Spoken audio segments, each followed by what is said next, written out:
I've read and meditated on the gospel today many times over many years. And this is the first time that I came away with the idea that these two sons have something in common. They have something very big in common. Because all of these years I thought, well, the youngest son, he's the great sinner.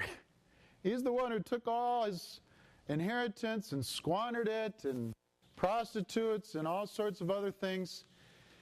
And he's coming back begging for mercy, so he has a conversion. He's humbled. And the older son is the one who didn't sin. And he becomes righteous in his not sinning, but he's not rejoicing with the conversion of the sinner, his brother. And he gets a little bit envious. I always thought these two are very different, but today I suggest something that makes them kind of the same. And what is it that they have in common? I think what they have in common is their treasure. What is their treasure?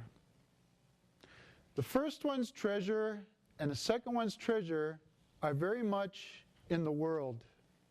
Worldly treasures. What did the second son not have? What did he not have?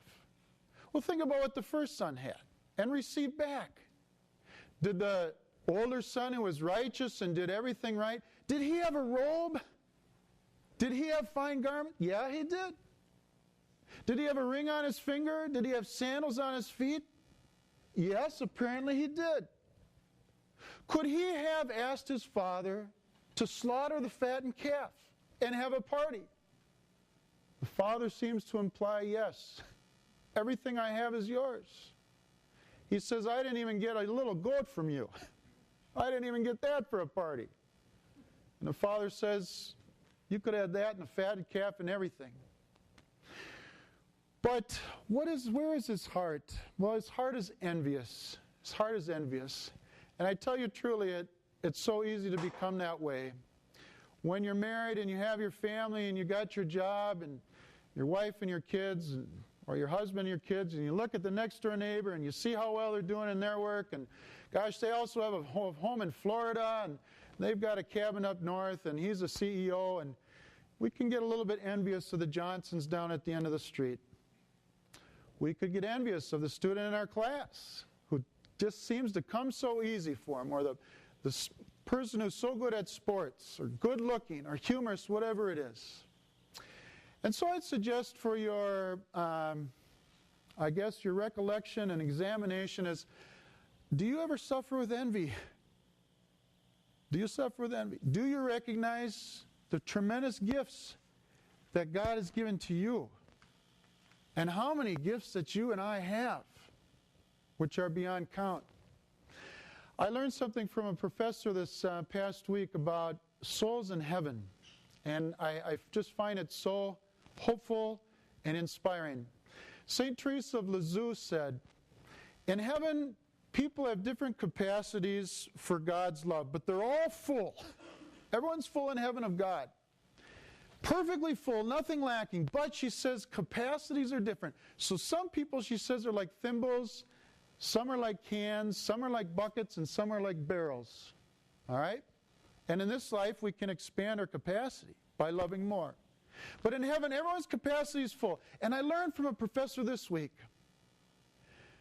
the thimble, the can, the bucket, the barrel, their love and joy is augmented when they see the satisfaction and happiness of the other.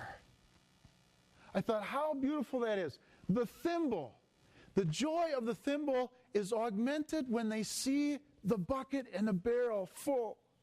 I am so happy for you. And that's what heaven's like. No envy in heaven. Can we rejoice in the other's gifts today? Well, the Father did something really beautiful. The Father was waiting for the prodigal son. Because it says the Father saw the Son far off in the distance. He was looking and longing for the Son to return from the wasted life. And what did he do? Did he say, son, you have disgraced the family. You're pathetic.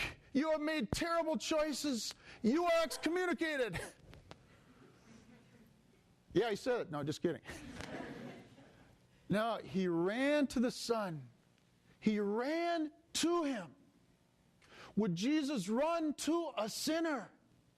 It embraces the Son, kisses the Son, has a party and rejoices for the Son. And so it is every time someone returns to the Father in their heart and their lives, repents.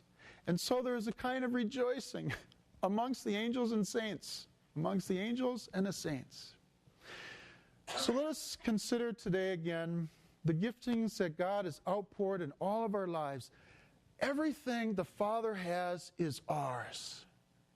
And our joy is to be augmented when we see the gifts of the other, and especially when we see the sinner return.